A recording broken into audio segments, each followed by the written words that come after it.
Bienvenidos a este nuevo análisis a fondo. La verdad es que resulta verdaderamente apasionante sumergirse en las memorias, las publicadas en 1913 por Theodore Roosevelt. Ujú. Para esta exploración detallada, el foco se sitúa específicamente en sus años de formación, su entrada en la implacable política del siglo XIX y, claro, sus días en el salvaje oeste. Sí, exacto.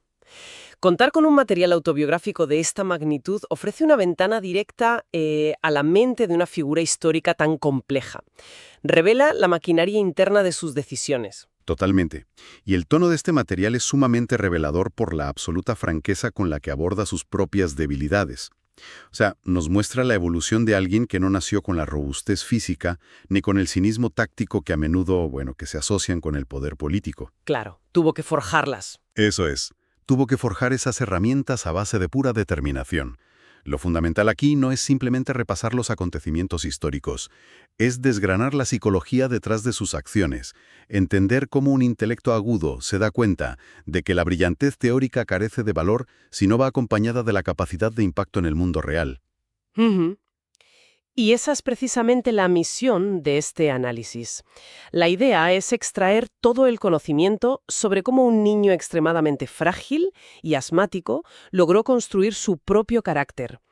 Al examinar esta fuente, lo que emerge es un auténtico manual sobre la resiliencia y la búsqueda del equilibrio perfecto entre el idealismo inquebrantable y la eficiencia práctica más descarnada. Ujú. Y para entender esa dualidad, resulta imprescindible observar el entorno de su infancia, que era en sí mismo una paradoja enorme. Hablamos de una casa profundamente dividida por la Guerra Civil estadounidense. Ya, una locura. Por un lado, la figura paterna es descrita casi con veneración, definida como el mejor hombre que jamás conoció, un republicano del norte profundamente unionista. Sí, y la complejidad de ese hogar se acentúa al observar a la madre. Criada en las plantaciones de Georgia, mantenía unas convicciones sureñas feroces. De hecho, sus propios hermanos lucharon activamente en la Marina Confederada. Y además, llegaron a disparar el último cañón del buque confederado Alabama. Madre mía. Es fascinante analizar cómo el joven Roosevelt creció en un ambiente donde las dos figuras de autoridad suprema, a las que amaba profundamente, representaban visiones del mundo totalmente irreconciliables en medio del conflicto más sangriento del país. Esta temprana exposición a lealtades divinidas seguramente sembró la semilla de su capacidad para navegar en aguas políticas turbulentas más adelante. Claro. Y esa tensión familiar generó situaciones bastante singulares. Hay una anécdota de su niñez temprana que retrata a la perfección su carácter desafiante. Un día, sintiéndose injustamente castigado por su madre, decidió vengarse de una manera muy particular a la hora de las oraciones nocturnas. Sí. Sabiendo que a su madre le dolería profundamente, se arrodilló frente a ella y comenzó a rezar a gritos, pidiendo con un fervor exagerado por la victoria absoluta de las tropas de la Unión y la destrucción de los confederados. Es un destello temprano de un instinto provocador. La madre, poseedora de un gran sentido del humor, evitó castigarla en ese momento, pero la advertencia fue clara. Si repetía la osadía, el asunto pasaría a manos del padre, cuya disciplina era mucho más severa. Desde luego. Pero, más allá de la política doméstica, hay un evento particular que redirige toda su energía infantil. Caminando por Broadway a los 10 años, se topó con una foca muerta expuesta sobre una tabla en un mercado local. Ese instante encendió una pasión absoluta y casi obsesiva por la zoología. Es que es buenísimo. Lo interesante de ese encuentro con la foca no es la anécdota en sí, sino la metodología que desató. Consiguió una regla de bolsillo plegable y comenzó a medir el cadáver compulsivamente.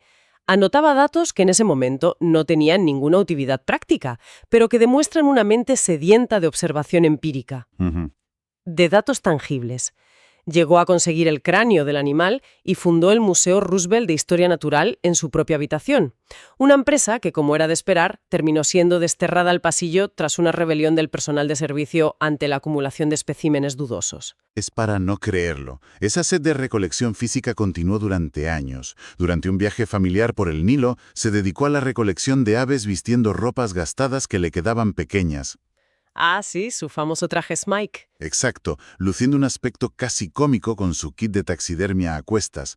Sin embargo, al analizar su paso por la Universidad de Harvard, lo fascinante aquí es el choque frontal entre esa pasión por el mundo natural y el rigor académico de la época.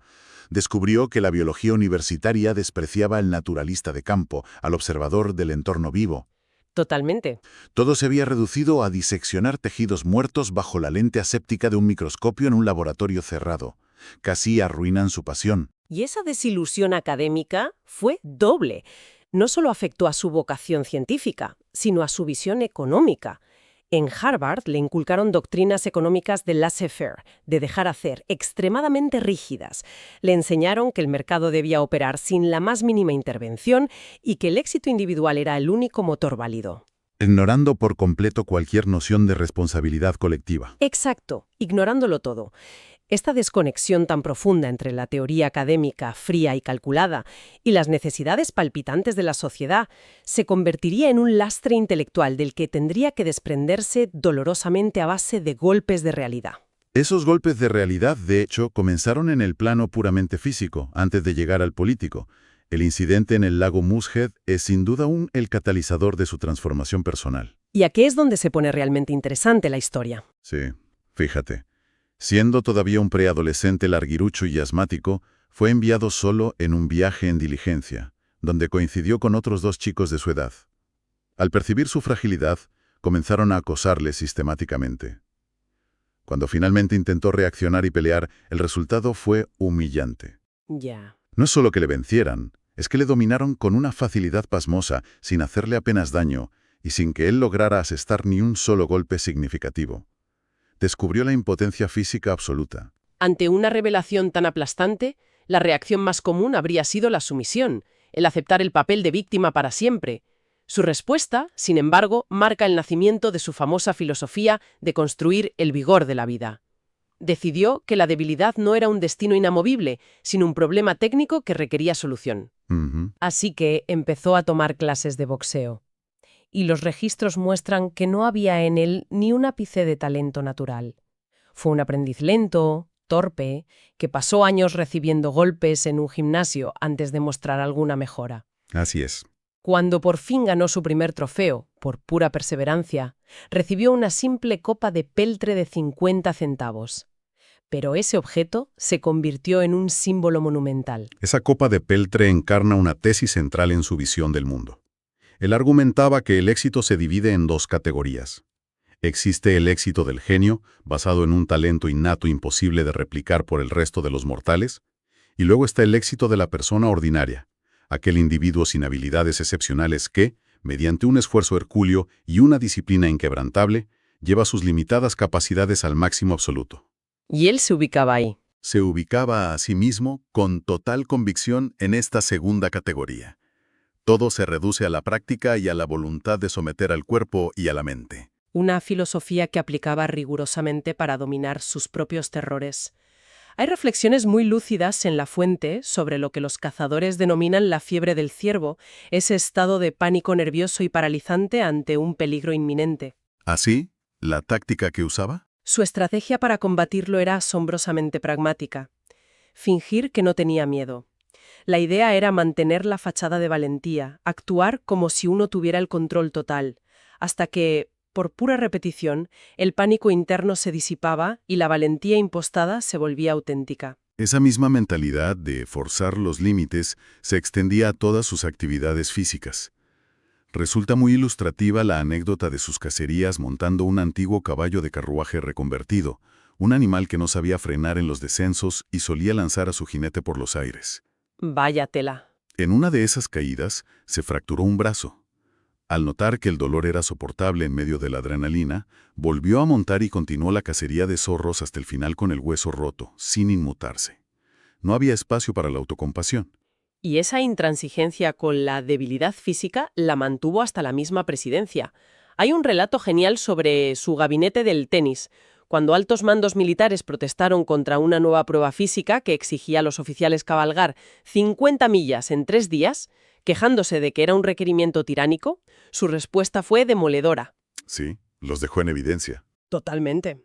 Para avergonzarlos y exponer la falta de condición física de esos burócratas, organizó una cabalgata con unos pocos colaboradores cercanos.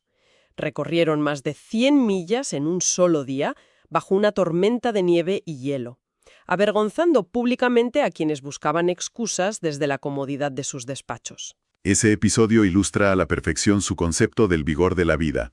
Para él, ocupar una posición de liderazgo exigía una preparación integral frente a las adversidades reales, pero vamos a desgranar esto en el ámbito social. Vamos a ello. Porque el salto del gimnasio y el campo de caza a la jungla de asfalto de la política neoyorquina supuso un desafío de otra magnitud. A principios de la década de 1880, entrar en la arena política era entrar en un entorno brutal. Sus amistades, provenientes de la élite elitista de la ciudad, intentaron disuadirle y se rieron de él. Le advirtieron que la política no era un lugar para caballeros. Exacto. Le decían que era un terreno controlado por dueños de salones y conductores de tranvías. El razonamiento con el que refutó a su círculo social define su trayectoria. Planteó que si esos dueños de tabernas y conductores de tranvías controlaban los hilos del poder, entonces ellos constituían la verdadera clase gobernante. Y si ese era el caso, él pretendía formar parte de ella. Rechazaba la idea de aislarse. Quería comprobar por sí mismo si carecía de la resistencia necesaria para sobrevivir en ese ambiente áspero. Y así lo hizo. Así que se dirigió a Morton Hall, la asociación republicana local. Literalmente un local situado sobre un bar. En ese entorno hostil, conoció y forjó una alianza insólita con Joe Murray, un inmigrante irlandés y antiguo líder de una banda callejera. Murray reconoció el potencial en este joven y le ayudó a ser elegido para la Asamblea del Estado. Si conectamos esto con el panorama general, observamos un aspecto fundamental del pensamiento de la época: su profundo desprecio por los reformistas de salón. Estos individuos de buena posición exigían pureza moral absoluta, pero carecían de la fuerza y la astucia para enfrentarse al mundo real. Claro. La fuente subraya que la decencia sin eficiencia es inútil frente a políticos corruptos que son extremadamente eficientes. Hay que ser puro de intenciones, pero tener un instinto de lucha real. No sirve de nada golpear suavemente. Y ese cuadrilátero era la Asamblea del Estado de Nueva York. Allí se topó de frente con una corrupción institucionalizada encarnada en facciones como la infame Caballería del Caballo Negro. Un nombre que lo dice todo, ya te digo. Este grupo operaba bajo un modelo de extorsión legislativa. Enfrentarse a esa maquinaria requería tácticas poco ortodoxas. Destaca la anécdota de Mike Costello, un legislador íntegro que detectó un intento de aprobar en secreto una ley de exención fiscal masiva para ciertas corporaciones de ferrocarriles. Sí, ¿y se plantó? Para impedirlo, Costello recurrió al filibusterismo parlamentario en solitario en la Asamblea. Irrumpió en la Cámara y comenzó a protestar a gritos sin descanso, para ganar tiempo y evitar la votación secreta. El propio Roosevelt tuvo que recurrir a la amenaza física en ese ambiente. En una ocasión, durante una reunión de un comité bloqueado por legisladores corruptos que pretendían silenciarlo, la tensión escaló. Anticipando que intentarían pararlo por la fuerza, aflojó silenciosamente la pesada pata de madera de una silla rota. ¡Madre mía! La mantuvo a su alcance, preparado para utilizarla como garrote si sus oponentes cruzaban la línea física. Es una ilustración cruda de que en ciertos momentos el avance dependía tanto de la fuerza bruta como de la argumentación jurídica. Es de película. Pero más allá de las escaramuzas políticas, fue en esa época cuando sufrió un despertar social que demolió sus dogmas de la laissez-faire aprendidos en Harvard. Le asignaron investigar las condiciones laborales de las familias que fabricaban puros en los edificios de viviendas de Nueva York. Lo que vio allí destrozó sus teorías. Las de dejar hacer al libre mercado. Exacto.